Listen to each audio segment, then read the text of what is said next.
Pemirsa, masih bersama kami di Presisi Siang. Di tengah kunjungannya ke Amerika Serikat, Presiden Prabowo Subianto tetap memantau kondisi dalam negeri, terutama terkait bencana alam yang terjadi di Indonesia. Pada Selasa lalu sekitar pukul 10 waktu setempat atau pukul 22 waktu Indonesia Barat, Presiden Prabowo menggelar rapat terbatas melalui video conference dengan beberapa jajaran Kabinet Merah Putih.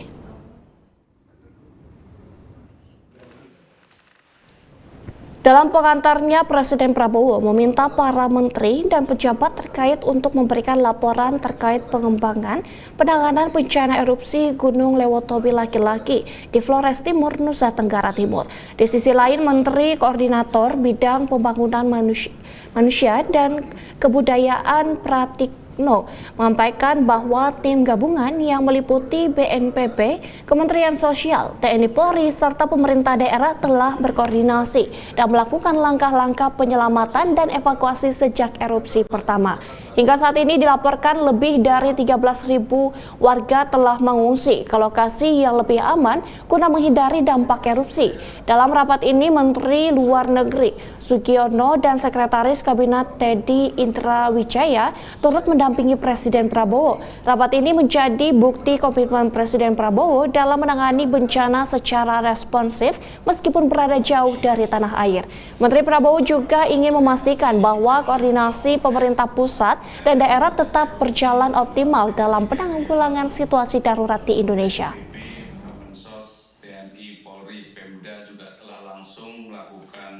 Sementara itu, pemirsa, sejumlah tim trauma healing Polres Vlottim terdiri dari Polwan yang bertugas di lokasi bencana erupsi Gunung Lewotobi Laki-Laki kembali memberikan trauma healing kepada anak-anak pengungsi di Posko Konga, Kabupaten Flores Timur.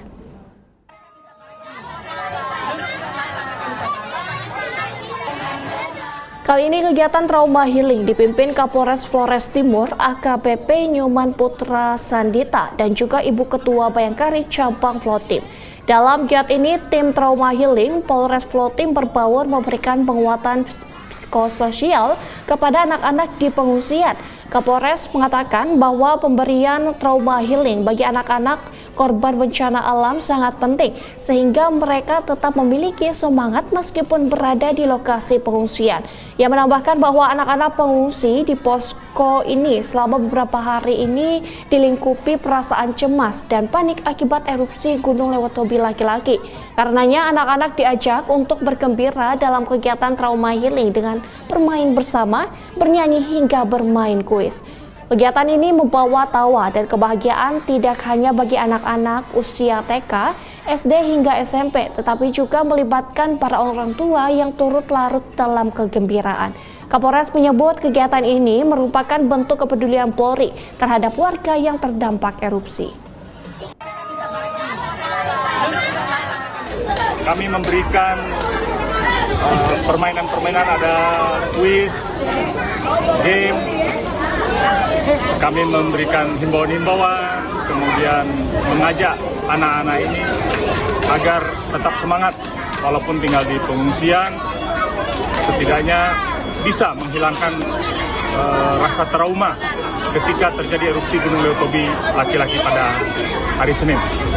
Kemudian kami juga membagikan makanan sehat, bubur kacang hijau, dan juga ada snack-snack dalam kegiatan trauma healing ini sehingga anak-anak bisa menikmati kebersamaan di pengungsian ini dan juga tetap mereka semangat dalam menempuh kegiatan belajar nantinya. Tidak terputus walaupun mengungsi karena ada dibangun juga kelas-kelas lapangan sehingga ibu-ibu guru tetap melakukan interaksi dengan anak-anak. Pemirsa, pasca erupsi Gunung Lewotobi Laki-Laki yang terjadi beberapa hari lalu, Kepolisian Flores Timur bersama tim BKO Brimob Sika terus aktif menjaga kesehatan dan keselamatan warga yang terdampak. Kapolres Sika AKBP Hardi Dinata pun tidak berhenti mengimbau para warga untuk selalu menggunakan masker sebagai bagian dari protokol kesehatan, sekaligus upaya melindungi diri dari ancaman abu vulkanik yang berpotensi menyebabkan infeksi saluran pernafasan akut. Kepada seluruh masyarakat Kabupaten Sika, saat ini wilayah kita sudah terpapar abu vulkanik dari Gunung Lewotobi. Maka dari itu, kami dari Kepolisian Negara Republik Indonesia, khususnya Polres Sika, menghimbau kepada seluruh masyarakat untuk menggunakan masker pada saat beraktivitas di luar ruangan dan menggunakan kacamata serta helm pada saat berkendara. Selain untuk menjaga keselamatan, juga untuk menjaga kesehatan dari mata kita bersama. Sekian, terima kasih atas perhatian dan pelaksanaannya. Semoga Tuhan melindungi kita semua. Pemirsa, kita beralih ke informasi lainnya. Karo PID di Humas Polri Brigjen Pol Cahyono Saputro hari ini memberikan presentasi pada uji publik monitoring dan evaluasi keterbukaan publik di Hotel Grand Mercure Jakarta.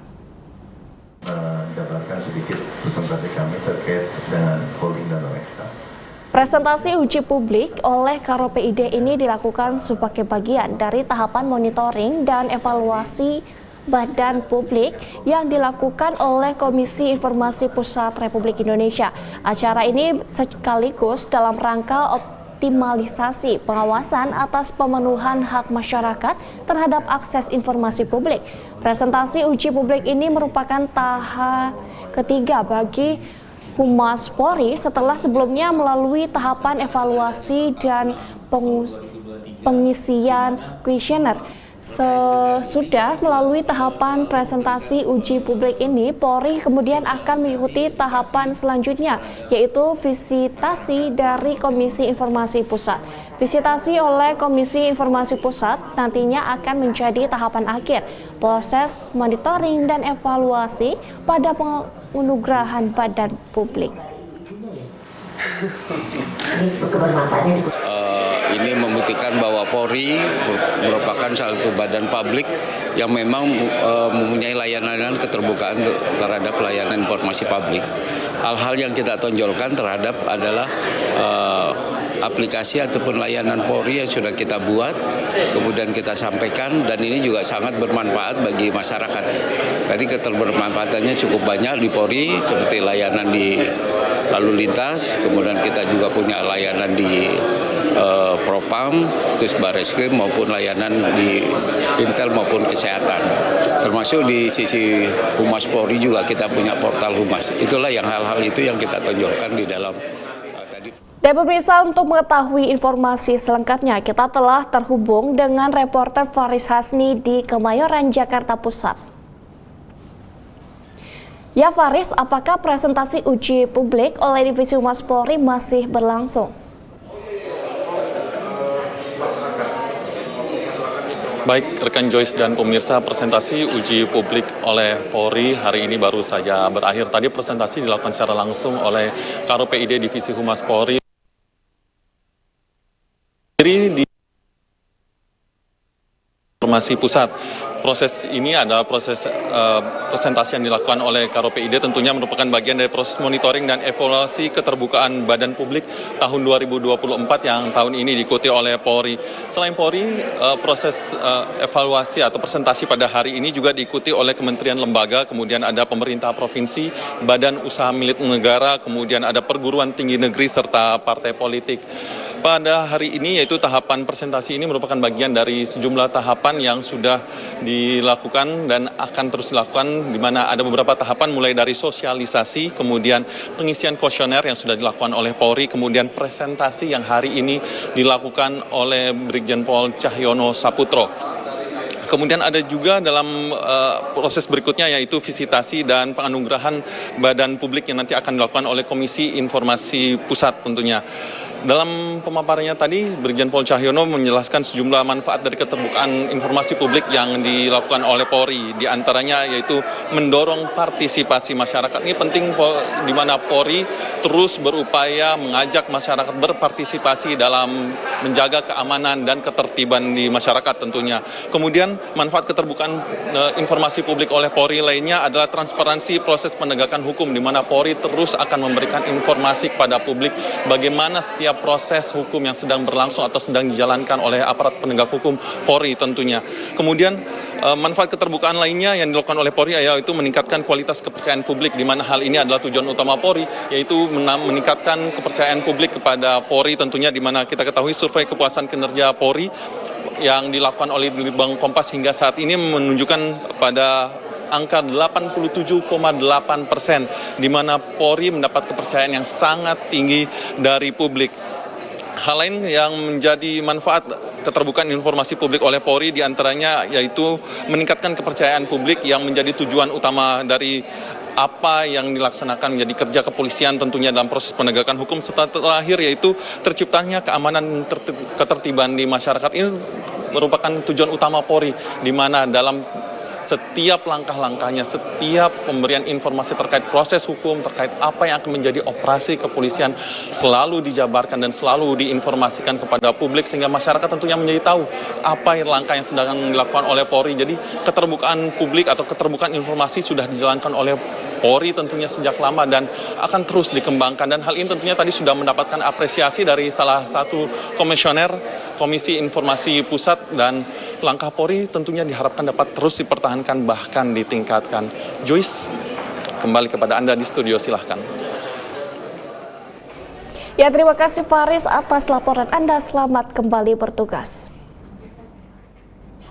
Ya pemirsa, sementara itu Komisioner Komisi Informasi Pusat Bidang Sosialisasi dan Edukasi Samrotunajah Ismail mengapresiasi komitmen Polri dalam hal keterbukaan informasi publik. Menurutnya, informasi yang diberikan Polri dapat disampaikan dan memberi manfaat bagi masyarakat. Apa yang dipaparkan dari Polri ya, itu memperlihatkan pertama komitmen dari Polri untuk mengedepankan keterbukaan informasi publik. Dalam paparannya juga disebutkan bagaimana sampai informasi itu ke masyarakat sehingga masyarakat merasakan manfaat daripada keterbukaan informasi publik, termasuk kepada kaum-kaum disabilitas yang tadinya mungkin agak perlu kita lebih mendekati, tetapi dalam hal ini kami melihat Polri sudah berupaya dengan sistem dan mekanisme yang ditata kelola sedemikian baiknya. Catatan kami selanjutnya agar Polri juga lebih mengedukasi tidak hanya kepada judi online sebagai salah satu programnya, tetapi game online dan pinjaman online yang kita harapkan untuk meminimalisir terjadinya risiko-risiko terutama kepada generasi muda. Walaupun kita tahu Polri saat ini sudah sangat mengedepankan yang namanya edukasi sifatnya komunikatif. Bahkan tadi kalau tidak salah dalam bentuk yang forum-forum animasi kalau tidak salah ya, sehingga lebih sifatnya tidak terlalu kaku sehingga masyarakat merasakan komunikasi dan informasi Polri dapat dirasakan dan dapat dimanfaatkan. Pemirsa, penerjun Satuan Brimob Polda Sulawesi Tengah kibarkan bendera Dirgahayu di langit Mamboro, Sulawesi Tengah. Informasi selengkapnya usai jeda berikut ini.